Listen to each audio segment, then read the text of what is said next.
மத்திய கிழக்கில் அமெரிக்கா மற்றும் ஈரான் இடையேயான பதற்றம் மீண்டும் உச்சகட்டத்தை எட்டியுள்ளது.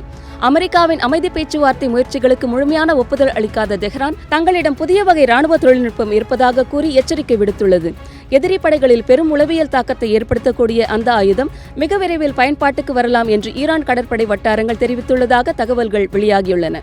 இதற்கிடையில் அமெரிக்காவின் USS ஆப்ரஹாம் லிங்கன் விமானம் தாங்கி போர்க்கப்பலை இலக்காக கொண்டு ஏவுகணை தாக்குதல் நடத்தப்பட்டதாக ஈரான் தரப்பு கூறியுள்ளது. ஆனால் அமெரிக்க ராணுவ அதிகாரிகள் தங்கள் கப்பல்கள் மீது எந்த தாக்குதலும் வெற்றிகரமாக நடைபெறவில்லை என்றும் அனைத்து ஏவுகணை மற்றும் ஆளில்லா விமான அச்சுறுத்தல்களும் தடுக்கப்பட்டதாக தெரிவித்துள்ளார். உலக எண்ணெய் போக்குவரத்தில் முக்கிய பங்கு வகிக்கும் ஹர்முஸ் ஜலசந்தி பகுதியில் பதற்றம் மேலும் அதிகரித்துள்ளது. அமெரிக்கா சுதந்திர நடவடிக்கை என்ற கடற்படை நடவடிக்கையை தொடங்கியுள்ள நிலையில் ஈரான் தனது கட்டுப்பாடு தொடரும் என எச்சரித்துள்ளது. அண்மைய நாட்களில் இருதரப்பும் ஏவுகணை, ஆளில்லா விமானம் மற்றும் கடற்படை நடவடிக்கைகளில் ஈடுபட்டதாக பல சர்வதேச ஊடகங்கள் செய்தி வெளியிட்டுள்ளன. அமெரிக்க அதிபர் டொனால்டு டிரம்ப் ஈரானுடன் ஒப்பந்தம் ஏற்பட்டால் ஹார்முஸ் ஜலசந்தி அனைவருக்கும் திறந்திருக்கும் என்றும், இல்லையென்றால் கடுமையான ராணுவ நடவடிக்கைகள் தொடரும் என்றும் எச்சரித்துள்ளார்.